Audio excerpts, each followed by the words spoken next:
မင်္ဂလာပါရှင်တုတ်အားနည်းနိုင်ဟဲလို့ကို့ဘာသာကိုခန်းစားနေရပါသလားစစ်ကောတိုင်းကိုမပါဖြစ်နေပါသလားအိမ်အောင်သည်ဖြစ်နေရင်လဲကိုတုတ်အားနည်းနေလို့ကလေးမရတာလို့ခန်းစားနေရပါသလားဒါဆိုရင်တော့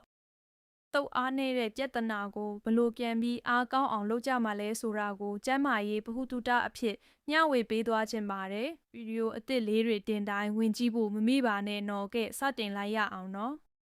မျိုးသားများမျိုးပွားခြင်းမှာမအောင်မြင်ကြခြင်းရဲ့အကြောင်းရင်းကတော့တုတ်ထွက်နှုံနေခြင်းကြောင့်လည်းတစ်ခုအပါဝင်ဖြစ်ပါတယ်နော်ကမ္ဘာ့ကျန်းမာရေးအဖွဲ့အစည်းရဲ့ထုတ်ပြန်ချက်အရတုတ်1မီလီလီတာမှာ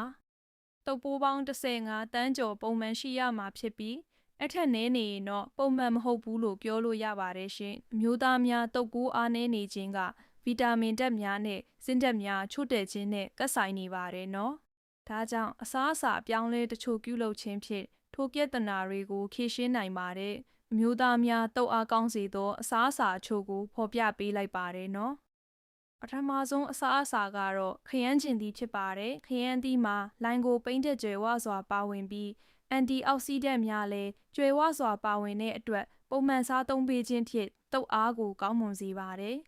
ရွှေဖရုံသီးအစေ့ကလည်းအန်တီအောက်ဆီဒန့်များအပြင်အမိုင်နိုအက်ဆစ်ပိုင်သူစတီရီယိုတို့ပါဝင်တဲ့အတွက်ကြောင့်အမျိုးသားများအတွက်အထူးကောင်းမွန်ပါတယ်နော်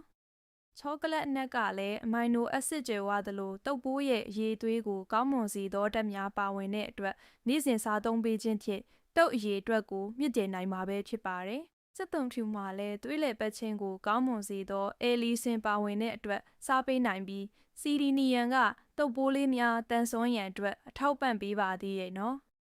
ပို့မျိုးကလည်းအသားတကြွယ်ဝပြီးဗီတာမင်လည်းပါဝင်သောကြောင့်တုပ်ပိုးများပျက်စီးခြင်းမှကာကွယ်ပေးနိုင်ပါတယ်မွန်လာဥနီမှာဗီတာကလိုတင်းပါဝင်ပြီးပုံမှန်စားပေးခြင်းဖြင့်တုပ်အားကောင်းစေပြီးတုပ်များဥစီကူးခတ်အားကိုလည်းကောင်းမွန်စေပါတယ်အစိမ်းရောင်ရှိသောအရွက်များကလည်းဖော်လိတ်အက်ဆစ်ကြွယ်ဝပြီးလေးလာချက်တစ်ခုမှာတော့အစိမ်းရောင်ရှိသောအရွက်များစားပေးခြင်းကတုပ်ပိုးများပုံမှန်ခြင်းကနေကင်းဝေးစေပါတယ်နော်မပြောသေးလဲစားပေးနိုင်ပြီးအမျိုးသားများအတွက်တက်လုံကောင်းစေပြီးတုပ်ပိုးရည်အတွက်ကိုလည်းညှင့်တင်ပေးပါသေးတယ်အမေအသားကလည်းဇင်းသက်ကြွယ်ဝစွာပါဝင်သလိုသွေးလည်ပတ်ခြင်းကိုလည်းအားပေးသဖြင့်စားပေးသင့်ပါတယ်ဇင်းသက်ကတုပ်ပိုးများပျက်စီးခြင်းကိုကာကွယ်ပေးနိုင်ပြီးဗီဗီဒိုကတုပ်ပိုးများအရေးအတွက်နဲ့ဖွံ့ဖြိုးမှုကိုအားပေးပါတယ်တန်ဝင်စီကလည်းဆိုးရွားသောကိုလက်စတရောပမာဏကိုလျှော့ချပေးပြီးခွေးဦးများစီသို့အောက်ဆီဂျင်စီးဆင်းမှုကိုလှုံ့ဆော်ပေးပြီးကျန်းမာသောတုပ်ပိုးများကိုကောင်းမွန်စွာထုတ်လုပ်စေပါတယ်နော်ကဲအခုပြောပြတဲ့အစားအစာလေးတွေကိုစားပေးကြည့်ပါတိတိတတ်တာအားကောင်းလာစီမှအသေးချပါပဲနော်အားလုံးကိုအများကြီးချစ်ပါတယ်နော်